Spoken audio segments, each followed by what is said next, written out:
Kalau kita menggantungkan nasib kita pada Allah luar biasa. Ada seorang syekh, saya dengarkan ceramahnya, menarik sekali. Orang ini cerita, syekh ini menceritakan, dia bilang, saya satu waktu pernah ke Mesir, dan di Mesir ini, saya lagi dari satu daerah mau ke Kairo, dari Iskandaria, satu kota, mau ke Kairo. Itu saya tiba di Kairo mungkin sekitar jam 2 malam. Pesawat saya selepas subuh harus berangkat kembali ke Saudi. Saya bilang, saya telepon pengurus masjid, saya mungkin mau mampir di masjid yang saya ceramah kemarin di Kairo itu. Saya mau tinggal di sana mungkin 2 jam, 3 jam istirahat. Nanti habis itu baru kemudian saya berangkat ke Saudi habis subuh.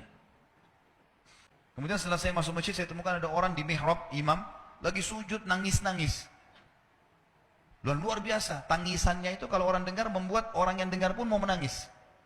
Jadi saking luar biasa dia, merengeknya sama Allah dalam sujudnya. Kata syekh ini, saya pun sambil berdoa sama Allah, ya Allah kabulkan permintaannya orang ini. Walaupun saya belum tahu apa yang diminta gitu.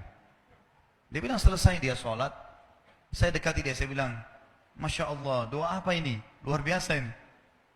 Doa yang diikuti dengan tangisan di sepertiga malam menjelang subuh.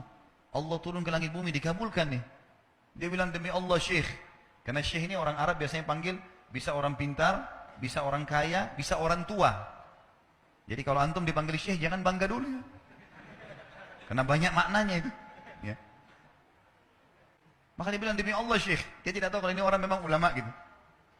Istri saya sekarang lagi dirawat di rumah sakit. Dan saya harus bayar 14.500 jenih atau ponnya Mesir. Saya harus bayar rumah sakit. Kalau enggak istri saya enggak bisa dioperasi. Ini sudah parah sekali. Kata syekhnya, jadi gara-gara itu kau sujud sama Allah. Dia bilang iya, lanjutkan nangis sama Allah. Allah tidak akan menyanyiakan orang yang ikhlas minta padanya. Lanjutkan, nikmati sujudmu. Pasti Allah akan berikan jalan keluar. Dia bilang iya baik. Orang itu dia bilang kembali lagi ke mihrab, nangis lagi. Sholat sujud sama Allah, ya Allah. Dan dalam doanya begitu. Ya Allah, istri saya mau dibayar besok rumah sakitnya. Jumlahnya sekian, saya tidak pegang uang 1 jenih pun. Ini 14.500 jenih.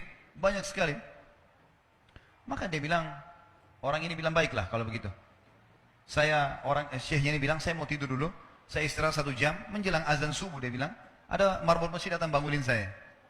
Sudah azan, saya sholat qobliyah, sholat sunnatul fajr. Waktu iqamah, pengurus masjid tahu kalau dia ini ulama, dipanggil dengan syekh, tolong jadi imam. Dia bilang, saya capek, baru istirahat 1 jam, 2 jam malam. Biarlah imam. Dia bilang, tak apa-apa, ayat-ayat pendek aja, baca surah-surah pendek aja.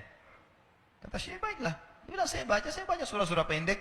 Rupanya, mikrofon masjid karena keluar di luar, ada satu pengusaha Mesir, apartemennya itu dekat masjid, dan dia suka ikuti ceramahnya syekh ini di YouTube. Dia bilang, turun dari apartemennya, ikut sholat berjamaah di masjid. Karena dia kenal suaranya orang ini gitu.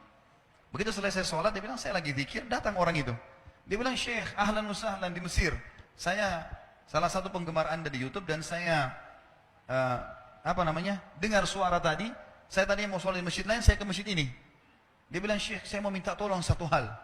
Kata syekhnya, kenapa? Dia bilang, saya sudah ngitung zakat uang perusahaan saya harus alokasikan 14.500 jenis. Kata syekhnya, saya nangis, dengar itu.